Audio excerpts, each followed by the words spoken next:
So you talked earlier about B2s, and as you, I think, are aware, we only had 20 of them. Apparently, we have 19 now. No, Um, yeah.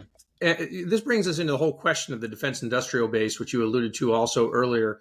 Yeah. Isn't it, really, if we're talking about the problem of being one of capability, isn't it imperative that we address immediately and with great urgency this issue of our defense industrial base? Yes. And what is the role of the defense industrial base in your concept of how we defend Asia?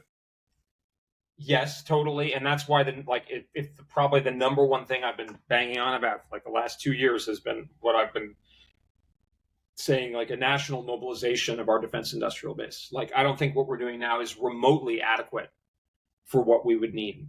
I mean, first off, just for a war with China, God forbid, right? I mean, we can't produce munitions fast enough, let alone things like attack submarines or penetrating bombers or satellites or whatever, right?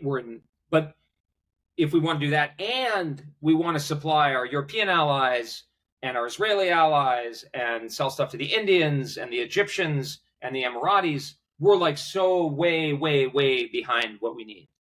That I think it's going to involve, essentially what we've been doing is like pumping money in to the existing system and then like making some small changes like multi-year procurements that within the current structure may be like the least bad thing you can do, but fundamentally is not going to resolve the problem and exactly the roots of the problem, I don't fully pretend to understand. I think it has to do with consolidation, deindustrialization, inconsistent demand, et cetera, multiple factors, right?